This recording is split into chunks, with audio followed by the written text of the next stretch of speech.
Hello students, heat and thermodynamics series में एक और क्वेश्चन आज ऐड हो रहा है। अभी भी मुझे किसकी रिक्वेस्ट आई है। सो ये प्रॉब्लम है 2.41 फ्रॉम IE इरिडो अगेन। ठीक है, ये डाउट है जो अभी एक स्टूडेंट ने मुझे फॉरवर्ड किया है। क्वेश्चन नंबर 2.41 है फ्रॉम द बुक IE इरिडो, और ये वाकई में बहुत अच्छी प्रॉब्लम है और ये कंटिन्यूएशन है उसी सीरीज़ में जिस सीरीज़ में मेरी प्रीवियस वीडियोस चल रही थी। ठीक है, मेरे पिछले 6 मैंने टोटल 6 क्वेश्चंस अभी तक डिस्कस किए हैं, ये 7th है और मोर और लेस ये सब के सब सिमिलर टाइप के हैं। और ये बहुत ही क्वालिटी प्रॉब्लम जिसको बोल सकते हो आप, बहुत ज़्यादा अच्छी प्रॉब्लम क्वालिटी प्रॉब्लम है। ठीक है, तो इस क्वेश्चन को अगर हम एनालाइज करने की कोशिश करें तो जैसा कि स्क्रीन पर आपको दिख रहा है 2.41 IE इरिडो प्रॉब्लम। सो क्वेश्चन को जल्दी से रीड करो। हीट कंडक्टिंग पिस्टन है, can freely move inside a closed. अभी मैं यहाँ पर क्या काम करूँगा कि जो भी मेरे इंपॉर्टेंट पॉइंट्स हैं मैं उनको क्वेश्चन को रीड करने के साथ साथ ही हाईलाइट करना चाह रहा था। ठीक है, मीनवाइल आप में से जो सीरियस कैंडिडेट्स होंगे वो वीडियो को यहीं पर पॉज कर दें और अपना सोल्यूशन खुद तैयार करें। तो देखो, 1-2-3 की पॉइंट्स हैं। एक तो ये है कि आपके पास एक क्लोज्ड थर्मली इंसुलेटेड सिलेंडर है। ठीक है, बिकॉज इन सब का क्वेश्चंस में हमारे लिए कुछ इंपॉर्टेंस होती है। इनिशियली इक्विलिब्रियम स्टेज पे हैं, piston divides the cylinder into 2 equal parts और temperature of gas being equal to T0। ठीक है, अब यहाँ पर एक और इम्पॉर्टेंट पॉइंट है, the piston is no slowly. ठीक है, पिछली 2 वीडियोस में भी यही चीज़ थी, स्लोली। तो अब आप इस बात को समझ सकते हो कि स्लोली डिस्प्लेस करने की कंडीशंस क्या होती हैं। स्लो डिस्प्लेसमेंट कंडीशन का मतलब होता है क्वासी स्टैटिक प्रोसेस। अब इस क्वेश्चन में पूछा है find the gas temperature as a function of ratio eta of volumes of greater and the smaller parts and adiabatic exponent gamma दे रखा है। ठीक है, तो कुछ चीज़ें इसमें कैलकुलेशन के पॉइंट ऑफ व्यू से दी गई हैं, कुछ चीज़ें इसमें लॉजिक्स के पॉइंट ऑफ व्यू से हैं। तो अगर इस क्वेश्चन को आप समझने की कोशिश करो तो ये क्वेश्चन कुछ इस तरीके से है दैट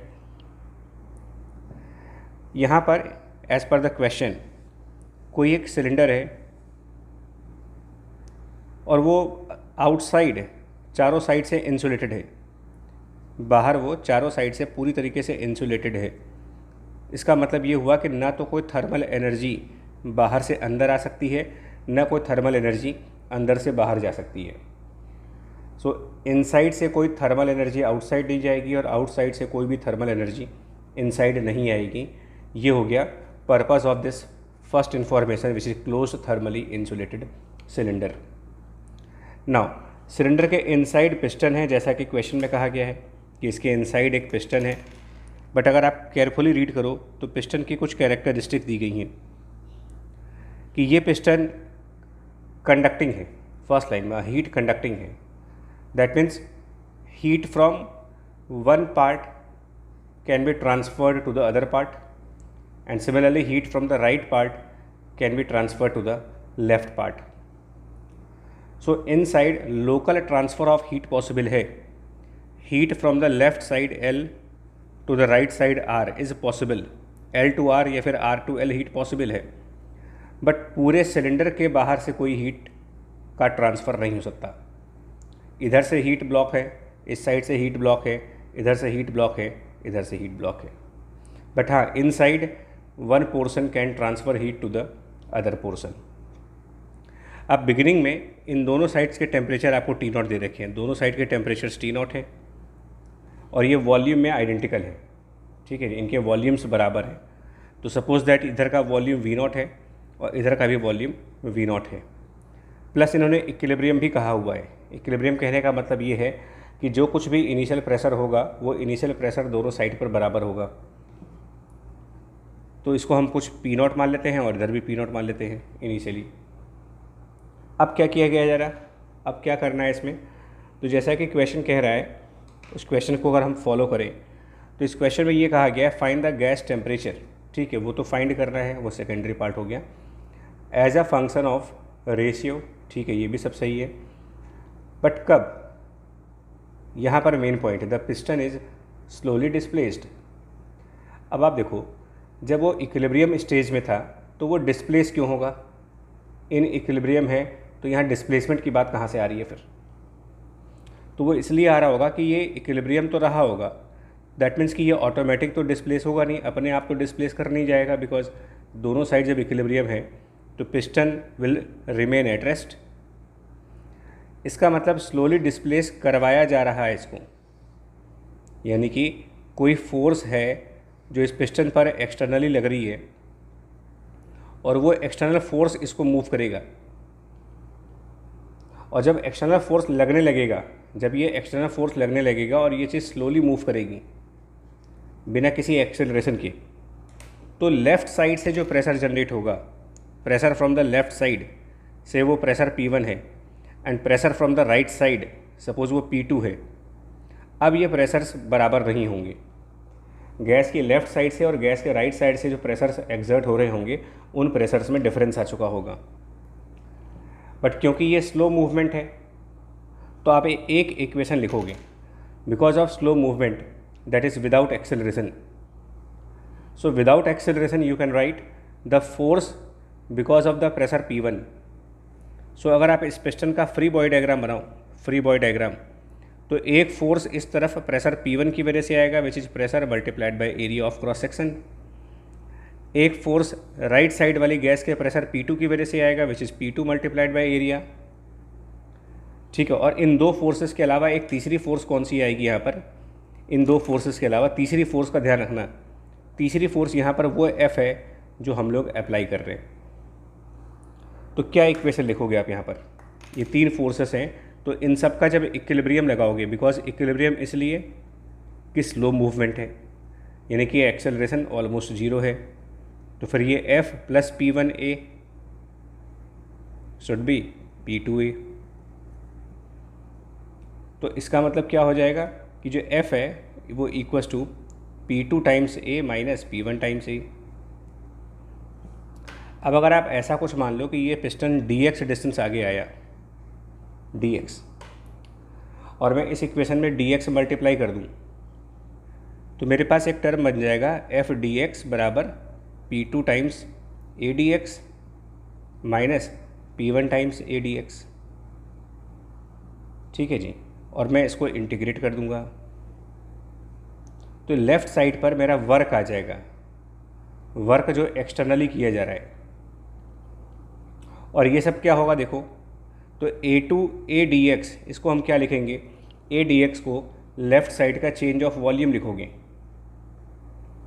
तो अगर हम ये मान लें कि लेफ़्ट साइड का प्रेजेंट वॉल्यूम, ये टोटल वॉल्यूम यहाँ से लेकर के यहाँ तक का ये total volume let's say V है, तो राइट साइड का जो वॉल्यूम होगा, मतलब लेफ़्ट साइड का वॉल्यूम को आप V मान लो, तो ऑब्वियसली राइट साइड का जो वॉल्यूम होगा वो टोटल वॉल्यूम 2V0 माइनस जो लेफ़्ट साइड का वॉल्यूम यानी कि V है, ठीक है जी, यही होगा।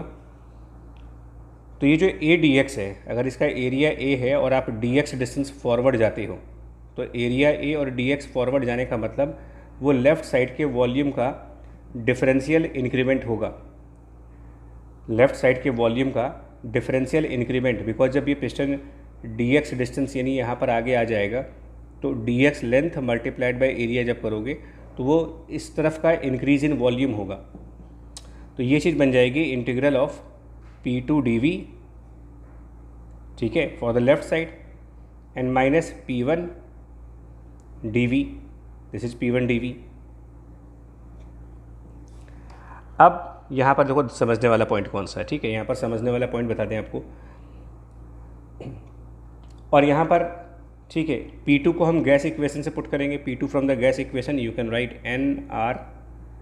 एज्यूम कर लेते हैं कि टेम्परेचर यहाँ पर T है, और क्योंकि पिस्टन हीट कंडक्टिंग है, तो हीट कंडक्टिंग का मतलब ये होगा, और स्लो मूवमेंट करा रहे हो, तो स्लो मूवमेंट है, हीट कंडक्टिंग है, तो अगर लेफ़्ट साइड पर टेम्परेचर T होगा तो राइट साइड का टेम्परेचर भी T हो जाएगा, बिकॉज जब कोई प्रोसेस स्लो हो रहा होगा, धीमे धीमे चल रहा होगा, तो इधर से इधर हीट ट्रांसफ़र होती रहेगी क्योंकि ये हीट कंडक्टिंग है, और जब हीट ट्रांसफ़र होती रहेगी तो टेम्परेचर डिफरेंस हर एक मोमेंट पर ज़ीरो होता चला जाएगा। मतलब कि इंडिविजुअली टेम्परेचर लेफ़्ट साइड पर भी चेंज होगा, इंडिविजुअली टेम्परेचर राइट साइड पर भी चेंज होगा, बट ये दोनों टेम्परेचर्स सिमिलर तरीके से चेंज होने चाहिए क्योंकि यहाँ पर आपने एक कंडक्टिंग मटेरियल लगा रखा है। तो अगर कोई कंडक्टिंग मटेरियल है और प्रोसेस स्लो है तो left and right you will always consider same value of temperature. तो P2 की जगह NR टेम्परेचर T, इस मोमेंट का टेम्परेचर T, और divided by volume at this moment which is V। ठीक है, इसका इंटीग्रल होगा माइनस P1 की जगह NRT, ना वॉल्यूम। ठीक है जी, वॉल्यूम। अब एक देखो P2 के साथ एक्चुअली P2 जो प्रेशर है वो राइट साइड का है, तो वहाँ पर जो वॉल्यूम लिखना चाहिए आपको वो 2V0 माइनस V। ये तो फॉर्मूला है NRT/V, बट यहाँ पर V का मतलब क्या है? V का मतलब volume associated with pressure P2। तो प्रेशर P2 के साथ जो वॉल्यूम है वो 2V0 माइनस V है। सो एक्चुअली यहाँ पर लिखना चाहिए आपको 2V0 माइनस V। और ऐसे ही P1 के साथ क्या लिखोगे? तो प्रेशर P1 के साथ V वॉल्यूम है तो NRT/V लिखेंगे यहाँ पर इंटू dV। और आप वॉल्यूम की लिमिट्स क्या रखेंगे? तो वॉल्यूम की लिमिट्स भी देख लेते हैं। वॉल्यूम की ये जो V है, ध्यान रखना ये V हमारा वेरिएबल है, तो ये जो V है that is left side volume जिसको हमने V लिखा है, तो ये V ओरिजिनली V0 था। सो ये जो V है इसकी लिमिट्स अगर आप पूछोगे इसकी लिमिट्स कहाँ से कहाँ तक जाएंगी, तो इसकी लिमिट में स्टार्टिंग में तो आप V0 लाओगे, ठीक है ना। स्टार्टिंग लिमिट अगर इसकी रखनी होगी तो स्टार्टिंग लिमिट इसकी V0 ही रहेगी। तो यहाँ पर आप इसकी इनिशियल लिमिट रखो V0, लेकिन बाद वाली लिमिट क्या रखोगे? तो बाद वाली लिमिट क्या रखनी है वो भी सुन लेते हैं एक बार। वो क्वेश्चन में कह रखा है, रेशियो दे रखा है यहाँ पर कि जो बड़ा वॉल्यूम है, ग्रेटर वॉल्यूम, वो eta times the smaller volume है। तो लेट्स से कि ये जो वॉल्यूम V है ये बड़ा है, तो ये जो बड़ा वॉल्यूम V है अपॉन, ठीक है, बड़ा वॉल्यूम V डिवाइडेड बाय, इधर मान लेते हैं छोटा वॉल्यूम है 2V0 माइनस V। तो ये रेशियो ईटा है क्वेश्चन के हिसाब से, है ना बच्चा। और अगर ये रेशियो ईटा है तो इसको सॉल्व किया जाए, तो V equals to 2V0 eta minus V eta, और इससे जो V होगा इसकी वैल्यू बन रही है 2V0 eta divided by 1 plus eta. तो यही V यहाँ पर पुट करेंगे। फ़िलहाल तो मैं इसको V लिख रहा हूँ, बट आप इस V की जगह पर यह जो V होगा जब आप इसका इंटीग्रेशन परफॉर्म करोगे, इस इंटीग्रेशन को परफॉर्म करने के बाद जब लिमिट्स रखेंगे तो ये जो V है इस V की जगह पर ये वैल्यू पुट करना। ये वैल्यू पुट करने के बाद ही आपका आंसर सही तरीके से आएगा। ठीक है, स्पेस लिमिटेशन है मेरे पास बिकॉज सिंगल पेज है, तो यहाँ पर मैं लिमिट नहीं पुट कर रहा। और ये इंटीग्रल ईजी इंटीग्रेशन है, ये लॉग में आ जाएगा, इंटीग्रेशन लॉग फंक्शन में है, ये इंटीग्रेशन भी लॉग फंक्शन का है, तो लॉग के फॉर्म में आपके ये आंसर्स आ जाएंगे। अब क्वेश्चन ये उठता है कि जो वर्क डन एक्सटर्नल एजेंट कर रहा है वो यूटिलाइज़ कहाँ पे होगा? तो इसको भी समझ लो। यहाँ work basically a form of energy होता है। तो कोई अगर एक्सटर्नल पर्सन वर्क कर रहा है तो इसका मतलब ये हुआ कि वो एक्सटर्नल पर्सन कुछ एनर्जी ट्रांसफ़र कर रहा है, और अगर एक्सटर्नल पर्सन एनर्जी ट्रांसफ़र कर रहा है तो वो एनर्जी जा कहाँ रही है, ठीक है ना। तो एक्सटर्नल पर्सन जो एनर्जी ट्रांसफ़र कर रहा है, मतलब इस पिस्टन को डिस्प्लेस करते वक्त ये जो कैपिटल F की फोर्स है इसकी वजह से जो वर्क हो रहा है, यानी कि जो इसकी वजह से एनर्जी ट्रांसफ़र हो रही है, उस एनर्जी की वजह से लेफ़्ट साइड और राइट साइड की जो गैसेस हैं इनके इंटरनल एनर्जीज़ इंक्रीज़ करे जाएंगी। क्योंकि जब सिलेंडर थर्मली इंसुलेटेड है तो बाहर से कोई ट्रांसफ़र ऑफ एनर्जी नहीं हो रहा, बाहर से कोई थर्मल एनर्जी तो ट्रांसफ़र हो नहीं रही। आप सिर्फ इस फोर्स F की वजह से एक मैकेनिकल एनर्जी वर्क के फॉर्म में पूरे सिस्टम को ट्रांसफ़र कर रहे हो, और वो जो पूरे सिस्टम को हम एनर्जी ट्रांसफ़र करेंगे तो वो इधर का change of internal energy plus इधर का चेंज ऑफ इंटरनल एनर्जी होना चाहिए। और इसी वजह से ये जो वर्क है इसको आप इक्वेट कर सकते हो, change of internal energy for the left side and change of internal energy for the right side. But notice करो, चेंज ऑफ इंटरनल एनर्जी किसी भी थर्मोडायनेमिक प्रोसेस के लिए जब आप लिखते हो, for any thermodynamic process the change of internal energy is always an CV and the change of temperature, and CV is also written as gas constant R divided by gamma minus 1.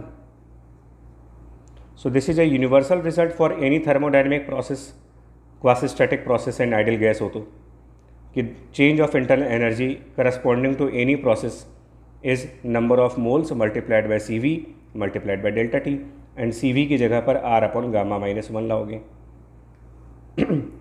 तो जब change in internal energy मेरा left side पर भी हो रहा होगा और change in internal energy right side पर भी लग रहा होगा, और सिमिलर तरीके से हो रहा है बिकॉज दोनों बिगिनिंग में सेम टेम्परेचर T0 पे थे, बाद में दोनों सेम टेम्परेचर T पे आ गए, तो टेम्परेचर का चेंज लेफ्ट साइड और टेम्परेचर का चेंज राइट साइड बराबर है, तो डेल्टा T की वैल्यू लेफ्ट और राइट में सेम है, नंबर ऑफ मोल्स भी सेम है बिकॉज इनिशियल कंडीशंस बराबर है। तो delta U left plus delta U right is actually two times N R over gamma minus 1 into delta T, और डेल्टा T क्या होना चाहिए, final temperature T minus original temperature T0। तो अब इसके आगे आपकी मैथमेटिक्स है, फिजिक्स का लॉजिक समझ में आ गया। मेन पॉइंट आपका ये है कि जो एक्सटर्नल एजेंट हमारा वर्क कर रहा है, जो एनर्जी वो ट्रांसफ़र कर रहा है, वो एक्चुअली सिस्टम की इंटरनल एनर्जी को इंक्रीज़ करने में यूज़ किया जा रहा होगा, because energy can not be created, can not be destroyed, it can be converted from one form to the other form. तो अगर हम लोग कुछ काम कर रहे हैं, वर्क कर रहे हैं बाय सम एक्सटर्नल फोर्स, तो इसका मतलब हम अपनी मैकेनिकल एनर्जी उस सिस्टम के अंदर ऐड कर रहे हैं, और अगर हम अपनी मैकेनिकल एनर्जी उस सिस्टम में ऐड कर रहे हैं तो उसकी वजह से उस सिस्टम की इंटरनल एनर्जी, जिसको बोलते हो गैसेस के केस में, राइज कर जाएगी, इंक्रीज़ कर जाएगी। तो delta U left side plus delta U right side. अब यहाँ पर कंसेप्ट हो जाता है कि डेल्टा U निकालने का फॉर्मूला क्या होना चाहिए, तो फॉर्मूला तो यही है इसका। और दूसरी आपको केयर इस बात की रखनी होगी कि यहाँ पर आप इंटीग्रेशन प्रॉपर तरीके से करें, बिकॉज अगर कोई मिस्टेक यहाँ पर हुई तो आप अपना आंसर नहीं ला पाओगे। तो अगर मैं इन सब को फाइनली इमेजिन करूं कि आपने सब कुछ इंटीग्रेशन एंड एवरीथिंग आपने सब कुछ सही तरीके से किया होगा, तो आपका आंसर जो है वो आसानी से मिल जाएगा। और तब आपका जो आंसर आएगा वो मेरे ख्याल से कुछ इस तरीके से है। एग्जैक्ट आंसर आप बुक में देखेंगे, it is something like T equals to T0 times something like eta plus 1 square by 4 eta and whole to the power gamma minus 1 by 2. So this answer you can confirm from the book IE Irodov. Question number is 2.41. आप सिर्फ इस method को पूरी तरीके से analyse करो, and ये भी अपने आप में बहुत अच्छा मेथड है एंड बहुत अच्छी प्रॉब्लम है थर्मोडायनेमिक्स में। Transfer of energy, conversion of energy, balancing of energy, इन सब चीज़ों को समझने के लिए slow process, quasi static process, ये जो टेक्निकल चीज़ें हैं, ये इन कुछ अच्छी प्रॉब्लम्स के थ्रू आप समझ सकते हो न्यूमेरिकली। ठीक है, सो ये प्रॉब्लम 2.41 था IE इरोडोव से। और कोई जो नेक्स्ट क्वेश्चंस अगर आपकी तरफ से डाउट आते हैं तो मैं अपना पूरा एफर्ट लगा रहा हूँ कि आपके प्रॉब्लम्स, आपकी डाउट्स को वीडियो फॉर्म से, वीडियो सॉल्यूशंस के फॉर्म से इस लॉकडाउन के पीरियड में आपकी हेल्प की जा सके। ठीक है बच्चा, तो कोई भी आपको प्रॉब्लम हो आप कमेंट बॉक्स में लिख दें, मैसेज कर दें, मैं उसका भी सॉल्यूशन जितनी जल्दी हो सकता है उतनी जल्दी आपके सामने लेकर के आऊँगा। ठीक है, till then take care, stay home, stay safe, bye bye.